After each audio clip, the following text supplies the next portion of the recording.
Alors Jean-François, on voit que tu invites les auditeurs à faire leurs propres recherches et à ne pas se contenter d'observer une prétendue réalité de l'islam qui en vérité est falsifiée et relève de l'intox dans un certain nombre de médias télévisés et journalistiques. Donc, ce qui est important, c'est de faire une recherche personnelle.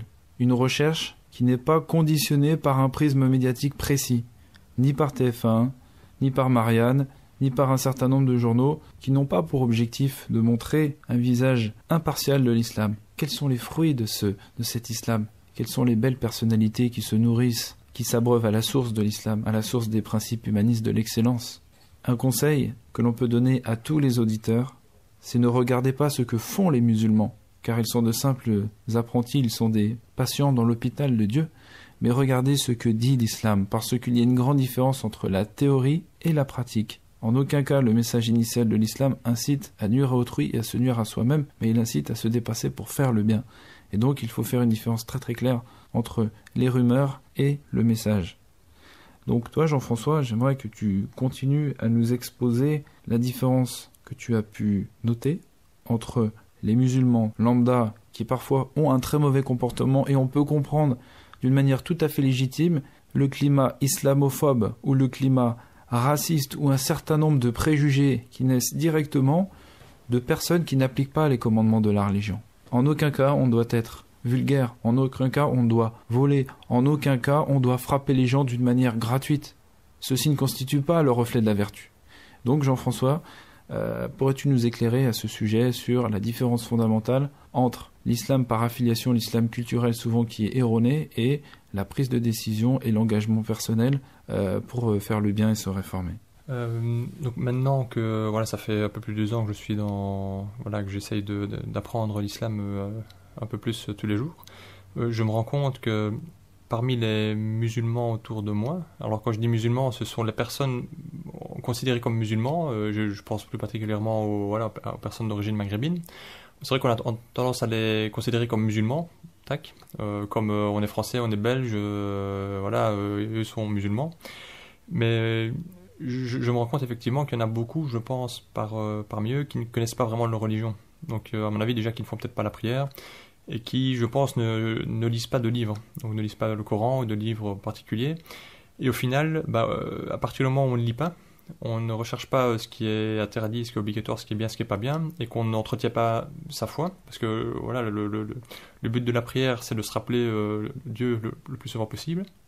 Et on a besoin de se rappeler de Dieu, d'avoir cette sensation que Dieu nous observe, pour avoir vraiment l'énergie pour appliquer les différentes règles et pour avoir un bon comportement.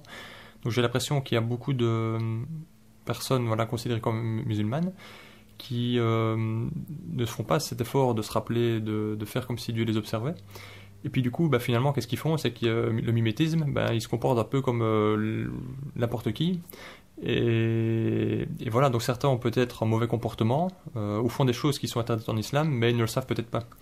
Et alors on a tendance peut-être à dire regardez les musulmans ce qu'ils font, il y en a qui ont un mauvais comportement, alors malheureusement dans certaines banlieues un peu difficiles, on va retrouver peut-être une plus forte population de personnes issues de l'immigration, donc qui vivent dans des conditions peut-être plus difficiles. Donc forcément, puisque les conditions sont plus difficiles, il y a un peu plus de problèmes, un peu plus de violence, etc. Et alors on va mettre ça sur le dos de l'islam, parce que ce sont des personnes peut-être majoritairement issues du milieu musulman, alors que ce sont probablement des gens qui ne font peut-être pas leur prière et qui ne cherchent peut-être pas plus que ça à lire le Coran et à apprendre un peu la science islamique.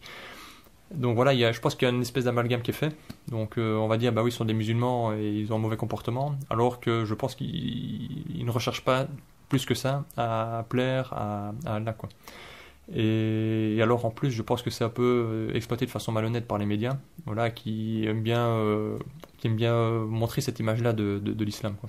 Maintenant moi le conseil que je donnerais aux auditeurs, c'est que dans leur entourage ils connaissent certainement ou ils ont certainement déjà dû croiser des musulmans avec un bon comportement, qui sont raisonnables, qui raisonnent, qui sont intelligents. Donc s'ils veulent se renseigner sur l'islam, le mieux c'est encore d'aller leur poser la question et plutôt voilà d'essayer de fréquenter les personnes avec un bon comportement pour voir ce qu'est vraiment l'islam.